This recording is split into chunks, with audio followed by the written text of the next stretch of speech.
Estamos ante unha crise de vivenda que ten unhas características singulares que o fan especialmente grave dende o punto de vista social. En definitiva, estamos vendo un cambio de paradigma. O anterior ciclo especulativo estaba baseado en tres piares, que era a compra, a adquisición de vivenda a través do endevedamento hipotecario, a un novo paradigma que está baseado na compra de vivenda xa existente e o seu aluguer, ben sexa a través do aluguer turístico como do aluguer residencial habitual, e ademais un tercer factor que é a acumulación de propiedades en cada vez menos mans. E aí están os datos: 6 de cada 10 vivendas compradas o ano pasado foron sen hipoteca, é dicir, ao contado por parte de quen xa ten un patrimonio acumulado. Este novo ciclo especulativo está traendo consigo tamén unha triple crise de vivenda. En primeiro lugar, unha crise de accesibilidade, porque as persoas con menos recursos son precisamente quenes acceden a súa vivenda a través do réxime do alugueiro e, por tanto, ese incremento abusivo dos precios de máis dun 50% nos últimos 10 anos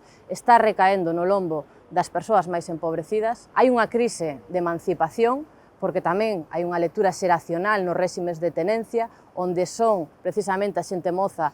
onde hai máis acceso á vivenda a través do aluguer e, por tanto, está derivando nunha crise de emancipación que fai con que hoxe 4 de cada 10 mozos entre 30 e 34 anos no noso país aínda non fosen capaces de emanciparse. E logo hai unha terceira crise que ten que ver con a crise de paradigma do traballador propietario, porque cada vez hai máis sectores da poboación que ven imposible non chegar a adquirir unha vivenda e que ademais se ven nunha especie de burbulla da que non dan saído dun aluguer abusivo que lle absorbe as rendas, non? E que fai que hoxe, ademais, os alugueres xa podamos decir que constitúen un dos principais factores de creación de desigualdade social no noso país. Pois nestes anos a Xunta de Galiza non só non tomou medidas para correxir estruturalmente todos estes problemas, sino que incluso adecuou as súas propias políticas para favorecer a creación dunha burbulla de precios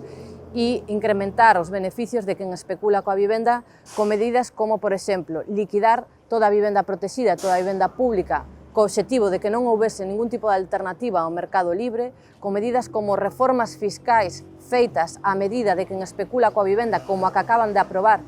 en que unha persoa, un gran capital, que compre un inmoble enteiro para alugar a calquer precio, deixe de pagar impostos, con medidas que tenden a aumento dos pisos turísticos, en vez de estar establecendo un tope, e con medidas en xeral de negación a calquer tipo de política orientada a reducir os precios do mercado libre, non? Como é a declaración do mercado extensionados. Dende o BNG consideramos fundamental e urxente un cambio de rumbo das políticas de vivenda, actuando sobre o mercado libre da vivenda para mellorar a súa accesibilidade a través da primeira declaración de mercados tensionados de Galiza, acompañado tamén de medidas para a movilización da vivenda baleira e a limitación dos pisos turísticos para actuar no conxunto. Outra política en materia de vivenda pública e de vivenda protexida, que pase en primeiro lugar por aumentar o parque público de vivenda, pasando das apenas 4.000 vivendas públicas que hai neste momento ás 16.000 en apenas 2 legislaturas. Creemos fundamental que hai que actuar